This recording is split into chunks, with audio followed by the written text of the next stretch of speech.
Bonjour à tous, le retour du pape sur la place Saint-Pierre, les 400 ans de la naissance de Blaise Pascal et le colloque de la francophonie au Moyen-Orient, c'est dans SIC et ça commence maintenant. Le pape François a fait sa première sortie publique ce dimanche. Après son hospitalisation de 10 jours à l'hôpital Gemelli, il a tenu à remercier les fidèles de leur soutien juste avant la prière de l'Angélus. Cari fratelli e sorelle, buongiorno. Desidero esprimere la mia gratitudine a quanti nei giorni del mio ricovero al Policlinico Gemelli mi hanno manifestato affetto, premura e amicizia e mi hanno assicurato il sostegno della preghiera. Questa vicinanza umana e vicinanza spirituale è stata per me di grande aiuto e conforto. Grazie a tutti, grazie a voi, grazie di cuore. Devant les milliers de personnes rassemblées place Saint-Pierre, le pape a ensuite prié et rappelé que Dieu est proche, même dans les moments les plus difficiles de notre vie. Nei momenti in cui sei più debole, può sentire più forte la sua presenza. Lui conosce la strada, Lui è con te, Lui è il tuo Padre.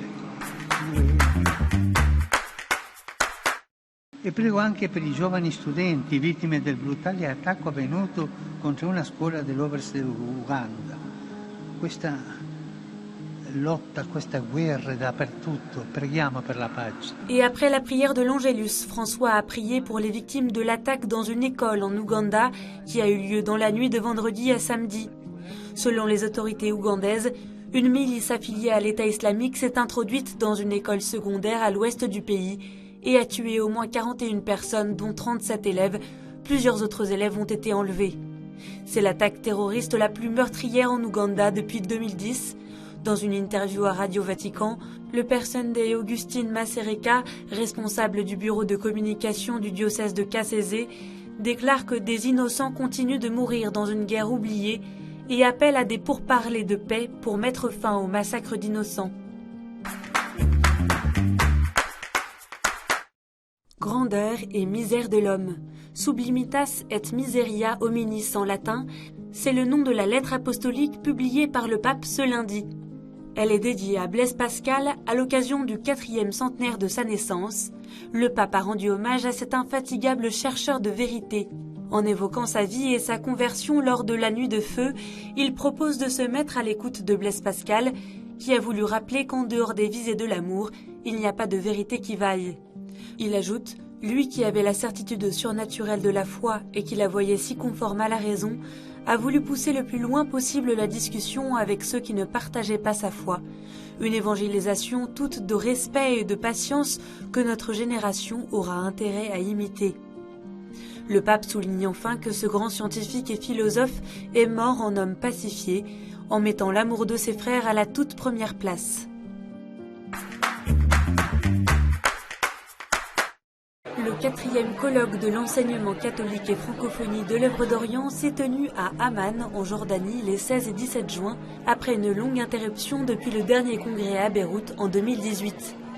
Pendant 2 jours, 250 acteurs clés et chefs d'établissement de l'enseignement catholique se sont réunis pour réfléchir sur l'avenir des jeunes des écoles chrétiennes au Moyen-Orient. Au Moyen-Orient, les établissements catholiques accueillent 400 000 élèves de toutes confessions et origines, un enjeu de citoyenneté et de paix face aux crises économiques, politiques et sécuritaires. On assiste actuellement à une émigration grandissante, croissante de tous les pays arabes et ça pose beaucoup de questions. Donc comment peut-on freiner? Comment peut-on limiter cette immigration des jeunes qui quittent le pays pour diverses causes? Ce colloque était l'occasion de nous retrouver ensemble pour penser cet enjeu et pour mettre quelques pistes de solutions possibles pour aider les jeunes à rester sur place, à rester attachés à leur terre. Je pense que c'est une question principale, cruciale, de laquelle dépend tout l'avenir de nos pays. Dans un message adressé aux participants, le président Emmanuel Macron a salué l'engagement de l'œuvre d'Orient et réaffirmé son soutien aux écoles chrétiennes en Orient. Le prochain colloque aura lieu dans 2 ans, en 2025. Ce dimanche 18 juin, Monseigneur Thierry Scherer a été installé nouvel évêque de Perpignan-Aisne en la cathédrale Saint-Jean-Baptiste de Perpignan. Après la lecture de la bulle papale, Monseigneur Scherer a reçu la crosse épiscopale et pris possession de sa cathèdre. Et l'ancien évêque de Laval a invité les fidèles de son nouveau diocèse à avancer sans peur. Mon cœur de pasteur se tourne vers toi, peuple catalan, peuple que Dieu aime. Tu portes en toi des ressources insoupçonnées pour relever le défi de l'annonce de l'Évangile.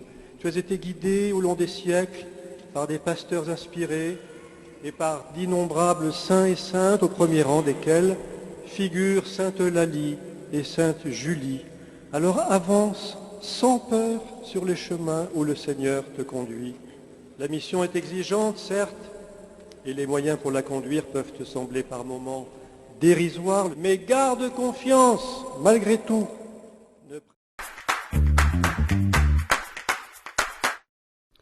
Une nouvelle commission sur les foyers de charité.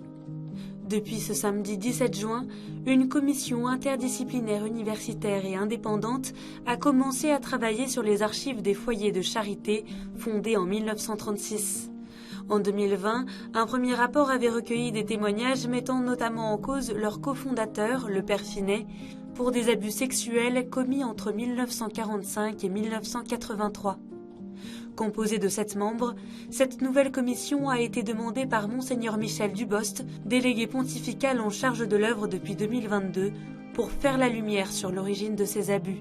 Il me semble que c'est très important de savoir ce qui s'est passé à l'origine, pour savoir s'il y a dès l'origine des causes structurelles, institutionnelles de nos difficultés, ou si c'est simplement les personnes privées. Eh bien, nous n'avons pas peur de la vérité, nous disons qu'il faut assumer, mais il faut que ce soit assumé sur des bases à peu près claires.